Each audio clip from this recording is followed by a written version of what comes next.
오늘 12월 초하루입니다. 건강하게 오늘까지 지켜주신 하나님 감사하고, 또 한 달이 은혜롭고 좋은 한 달 되기를 원합니다. 오늘은 제사장 레인, 그 다음에 미신 숭배자, 선지자, 이렇게 해서 우리들의 삶에 또 신앙에 필요한 부분을 말씀하고 있습니다. 레위 사람과 제사장에 대해서 하나님이 관심을 갖지요. 그들은 분깃을 주거나 땅을 주지 않았습니다.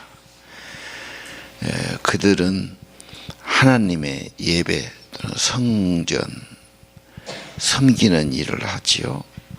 그래서 그 일만 전념하고 여호와가 기업이 되어 주시고, 제물에서 제사장들이 받을 목이 이렇다. 그래서 그들을 주어라, 그렇게 나옵니다. 5절에 보면 하나님 여호와는 그 레위 지파를 선택했습니다. 왜 선택했습니까? 항상 여호와의 이름을 서서 섬긴다. 성전 안에서는 거의 앉지 못하지요. 서서 섬기는 일을 했다.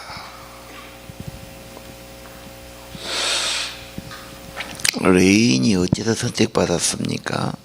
금송아지 사건이 있을 때 백성들이 모세를 순종하지 않습니다. 그렇죠. 자기들이 하는 이제 모세 따르지 않습니다. 그래서 모세 편에 서는 사람, 그리고 금송아지 숭배하고 모세를 대적한 자를 죽여요. 그때 레위 지파 사람들이 칼을 들고 와서 모세를 보호하면서 그 우상 숭배자들을 쳐 죽이죠. 그 사람 죽이는 건 참 굉장한 건데, 하나님은 그걸 시원하게 보신 거예요. 그리고 하나님 마음에 합한 겁니다. 그래서 그걸 봐가지고 레인을 정말 하나님 편에 서잖아요. 그래서 하나님의 사람들로, 제사장 직분들로 세우신 거죠. 그래서 항상 여호와의 이름으로 서서 섬긴다. 그래서 제사장을 돕기도 하고 성전 관리하기도 하고 모든 제사 지내는 일을 그들이, 그리고 법궤를 매기도 하고 성막을 설치하기도 하고 거두기도 하고 그런 일을 합니다. 어떠한 신앙적인 직무, 행정, 교육, 관리, 교회에서 관리하는 일은 사람들은 소홀히 하기 쉬우나 하나님 볼 때는 그렇지 않습니다. 귀한 일이다. 본인부터가 가치 있게 여기고 정말 하나님의 집, 하나님의 교회, 하나님의 성전을 섬기는 사람이다. 그런 사명감과 헌신, 충성이 필요하죠. 하나님께서 그들의 기업이 되어 2절에 그들이 먹고 살 것을 제공하시는 거예요. 원칙입니다. 제단을 섬기고 제단에 나는 것으로 먹고 살아라. 열심히 하고 성실하게 하고, 그리고 그들이 신앙생활 잘하면 하나님의 은혜를 받습니다. 보이지 않는 복을 받지요. 그래서 하나님께 그들이 감사하고 바치지요. 그러면 함께 나누는 겁니다. 그래서 앞전 성경에 레위인들을 외면하지 마라, 돌봐라 하는 말씀이 자주 나오죠. 나중에 보면 믿음이 떨어지면 사람들이 귀찮게 여겨요. 레위인을 홀대합니다. 잘 바치지 않습니다. 그 나중에 레위인도 먹고 살 길이 없으니까 성전을 떠납니다. 그리고 자기 일자리를 찾아가고 이렇게 나오지요. 그럼 점점 하나님의 사역과 예배는 소홀히 되고 심지어는 문을 닫게 되고 뭐 이런 걸 보이는 거죠. 그런 시대는 다 좋지 않았습니다. 오늘 일단 하나님의 집에 예배하는 거, 기도하는 거, 그렇죠. 교육하는 거, 이런 것이 활발해져야 됩니다. 계속 생산적이 돼야 되죠. 계속 하나님 앞에는 중보기도가 올라가야 되고, 그렇죠. 말씀 양육이 있어야 되고, 찬양과 감사, 하나님이 그걸 기뻐하시니까요. 우리들이 얘기할 때는 뭐 기도하는 것도, 하나님은 자기를 찾는 걸 엄청 귀하게 여기지 않습니다. 그냥 이름 부른 걸 귀하게 여겨요. 말씀을 공부하고 찾는다, 기특하게 여기죠. 성경이 그러지 않습니까? 외면하고 무시하고 거들떠도 안 보고, 이걸 하나님이 답답하게 여기시는 겁니다. 그냥 하나님 찾는 거, 이 운동이 계속 벌어져야 돼요. 자꾸 찾으면 은혜가 임하는 겁니다. 예. 자, 이것이 우리들의 삶에 의외로 중요하다. 그 일을 하도록 자리를 만들어주고, 그 일을 해서 섬기는 레인들 필요하고 제사장들 필요하다. 어떤 사람은 그렇게 뭐가 필요하냐 그렇게 생각하는 분이 있어요. 그러나 의외로 우리들의 은혜 생활에 필요한 겁니다. 예. 그래서 목회자들이, 교회 직원들이 참 은혜롭게 잘 인도하고 기도하고 말씀 전하고 복음 사역하고, 그러면 다 좋아지고 평안합니다. 기쁨으로 해야 되고요, 은혜롭게 해야 됩니다. 예. 근데 자꾸 그런 분들을 무시하거나 괴롭히거나 험담하거나 뒤에서 뭐 뒷담화 놓거나 막 판단한단 말이에요. 분위기가 그렇게 되면 모든 교인이 그렇게 하려고 그래요. 알까 모를까요? 알지요. 우리 교인이 나를 싫어하구나, 나한테 이런 말을 하구나. 얼마나 그게 힘들겠어요. 참 사람이 사는 것도 쉽지 않고 하는 일도 많은데 주위에서 그렇게 안 좋게 볼 때 그 분위기가 견디기 어려운 거예요. 아이들도요, 부모가 귀찮게 여기고 공부 못한다고 무시하고 이렇게 막 냉대할 수가 있거든요. 참을 수가 없어요. 애들이요. 집안에서조차 자기를 따뜻이 안 여기고 부모가 싫어하고 막 냉대한다면 얘가 걷잡을 수 없이 빗나갈 수밖에 없죠. 공부 잘하라고 닥달해 되는 게 아니고 그냥 그 아이를 행복하게, 편안하게, 의욕을 갖도록 따뜻하게 그렇게 하면서 격려해주고 좋은 말 한마디씩 하는 게 좋고, 그래도 우리 아버지 어머니는 나를 사랑하고 나를 좋아하고 나를 따뜻히 대해주고 그 힘으로 사는 거죠. 예. 교회란 것이 서로 참 교회에 나와주니까 고맙고, 많은 교회가 있는데 우리 교회에 온 거 고맙고, 교인이 특별하고 정말 고마운 분들, 교인은 교인대로 우리 목사님들, 우리 사역자들, 우리 직원들 참 고맙고 감사하다, 뭐 이렇게 해야 되는 집인 겁니다. 이해가 되죠? 그리고 늘 시험이 와요. 마귀라는 놈이 늘 갈등과 시험을 줍니다. 의심을 주고. 기도를 꼭 해야 돼요. 교회에 오거든 물론 하나님께 기도로 와요. 목사님을 위해서 뭘 기도할까? 자기 기도도 할 텐데, 그러나 내가 시험 들지 않기 위해서 언제나 기도를 해 주셔야 돼요. 또 기도를 해 줘야 뭔가 마음과 마음이 좀 연결이 돼요. 그 사람 말이 좀 더 먹혀 들어가는 거예요. 기도 없이 뭔 말 들으면 그렇게 내 영혼에 들어오기가 어렵습니다. 그래서 굉장히 중요한 겁니다. 그래서 오늘 제사장, 레인, 교회 예배, 교회 사역 중요하죠. 되는 교회는 교인들이 목사님 귀하게 여기고, 그렇죠. 교인도 목사님 고맙게 여기고, 이런 집은 돼요. 근데 막 서로 헐뜯고 안 좋은 소리하고 귀찮아하고 막 힘들어하고, 그럼 목사님 나는 어디로 가야 되나 막 이런 고민을 하고, 교인들도 막 정이 안 가고 막 엄청나게. 그러면 무슨 은혜가 되겠어요? 기도가 제대로 되겠어요? 성령이 역사하겠어요? 신앙이 삐끗하면요 모든 일에 혼란이 와요. 지혜와 총명도 없어지고 은혜 받을 길이 없지요. 굉장히 어려워집니다. 이게 오래가면 점점 힘들어지고 메말라지고 사고가 나고 막 그렇게 되는 겁니다. 그래서 우리 생각할 때는 뭐 레위 제사장이 뭐가 중요하냐? 근데 중요한 겁니다. 하나님 앞에 예배를 잘 드려야 돼. 기도가 항상 올라가야 돼. 말씀을 늘 봐야 되고. 그렇죠. 하나님 자꾸 창론도 이래야 되겠죠. 그래서 하나님 섬기는 것, 하나님 교회 귀하게 여겨야 되겠죠. 그 다음에 9절 이하는 뭐가 있습니까?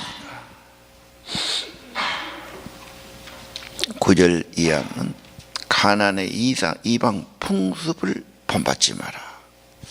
왜 그런 말씀 하셨을까도 생각해 봐야 돼. 왜 이런 말씀을 자꾸 하실까? 사람은 이웃 사람들의 풍습 문화에 물들어가기 쉬워요. 말 듣다 보면, 눈으로 쳐다보면 자연히 오염이 되고 물이 든단 말이야. 야, 누가 좋다고 그러대, 뭐가 맛있다고 그러대, 저 참 이쁘게 보인다, 뭐 다 그래 갖고 사람들에게 따라가는 거지. 그래서 우리는 사람이나 세상은 그렇게 좋은 게 없어요. 본받을 것도 없고 부러워할 것도 없어요.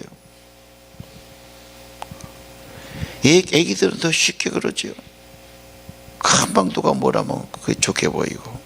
그래서 우리 아이들이 세상 문화에 너무 취하기 쉬워요. 그리고 부모가 흔들리니까 애들도 흔들려요. 애들은 부모의 어떻게 보면은 그 영향이에요. 그대로 따라가죠. 그대로 본받죠. 대화하는 거, 생각하는 거, 좋아하는 거 다 본받습니다. 예? 정말 주님을 본받아야지. 그리스도 성경을 따라가야 돼요. 그 천난 인간 따라가면 어쩌자는 거예요. 가증하지요. 10절에 보니까 자녀를 바쳐요. 그거 안 되는 일이죠. 또 무슨 뭘 봤다, 신들렸다, 뭐 점친다, 네 앞길이 어쩐다, 이런 말하면 사람은 또 신기하게 듣지 않습니까? 근데 누가 말하냐가 중요하지. 그 잡신이나 못된 우상신이 말하는 거, 그게 좋을 일이죠. 하나님은 그걸 다 용납하지 말고 죽이라고 그랬잖아요. 자, 12절. 하나님은 그런 걸 굉장히 가증히 여겨서 진멸하고 쫓아내지 않습니다. 지금도 변함없어요. 그죠? 세상의 죄악과 유혹과, 그렇죠. 세상에 좋은 거 뭐 얼마나 있습니까? 겉보기만 좋지 속은 다 타락이고 음란이고 정욕이고 죄 아닙니까? 가증이 여기고 그것 때문에 가나안 백성을 쫓아내 버렸는데 네가 물들면 안 되는 거죠. 용납하지 않는. 구별해야 되고 주님 본받아야 되고 하나님 성민이어야 되고 하나님의 기업으로 살아야 되고요. 믿음 지켜야 돼요. 뭐 내 미래를 누구한테 물어볼 것도 없어요. 그건 하나님의 뜻, 말씀대로 되는 거예요. 하나님 말씀 지키면 복을 받는다 했지 않습니까? 자, 오늘 예배가 중요하고 신앙생활 중요하고 우상은 조심해야 되고. 15절 선지자 하나를 세울 것이다. 그 말을 들으라. 하나님이 직접 하셨어요. 백성들이 너무 두려워하고 혼란에 빠져요. 내 귀에 무슨 말이 들으면은 이거 나중에는 혼란에 빠집니다. 그리고 다 맞게 해줄 수 없겠죠.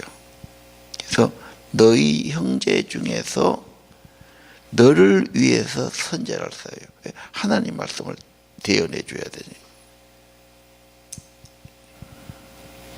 그래서 호렙산에서부터 그런 일이 있었다.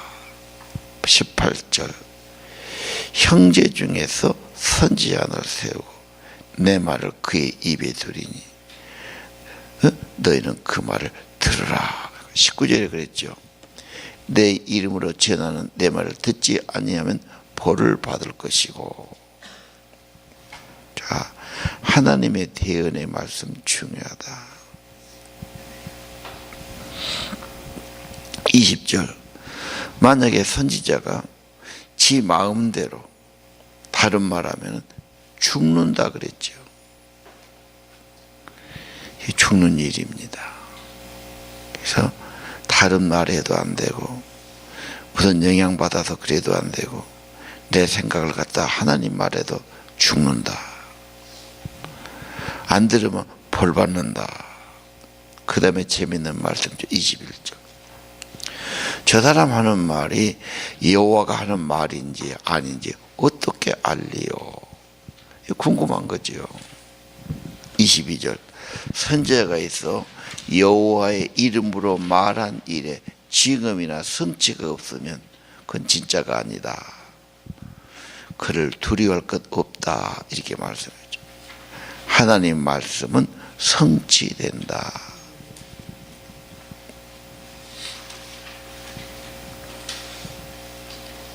물론 거짓 선지자도 있었어요. 자기식으로 말하고 자기 유익을 말하고 뭘 위해서 그러지요. 그러나 대부분의 선지자는 핍박을 받습니다. 오해를 받기도 하고요. 참된 선지자는 고난과 핍박과 어려움을 이겨내는 겁니다.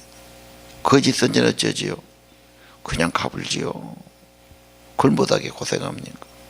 그래서 그 사람이 정말 주님을 위해서 헌신하느냐, 희생하느냐가 매우 중요한 요소로 봅니다.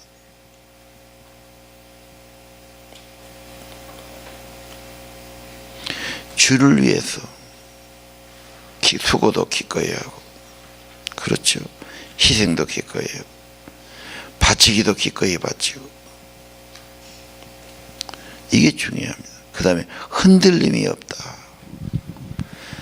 누가 뭐라고 어렵고 핍박하면 그만두고 싶지요. 이런 말 하면 싫어하니까 못하러 하겠죠. 그러나 하나님의 성령이 감동하면은 그래서는 안 되지. 핍박과 어려움이 있어도 흔들림 없이 사역을 해야 합니다. 내 안에 사명, 흔들림이 없는 겁니다. 예레미야가 고민을 하죠. 1장에. 하나님은 하라고 그러고 나는 어리고 부족하고 내가 어떻게 누가 알아주겠습니까? 누가 믿어주겠습니까? 안 하려고 그래요. 하나님께서 그러죠. 어리다고 하지 말라. 네 입에다 내가 말을 넣어줄 거다. 너는 그대로 해라.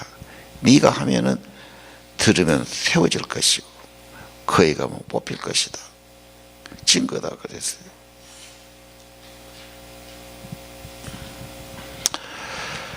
자, 하나님 말씀 불순종하면 마음이 편치 않지요.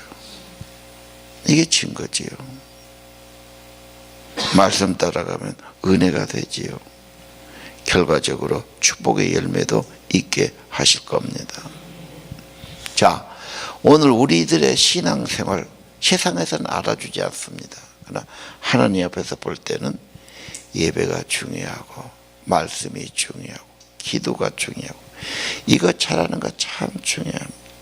세상을 본받고 유행을 따르고 이 땅의 죄를 따르는 게 아니고 정말 하나님 찾는 운동, 하나님의 말씀 운동, 기도 운동, 예배 운동, 하나님 나라가 이 땅에 가득해야 되니까 특별히 말씀 운동 중요하죠.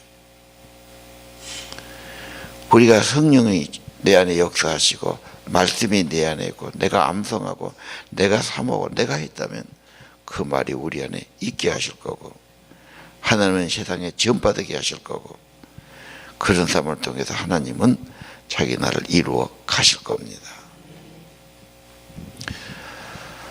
자, 오늘 이 일을 위해서 기도하시기를 바랍니다.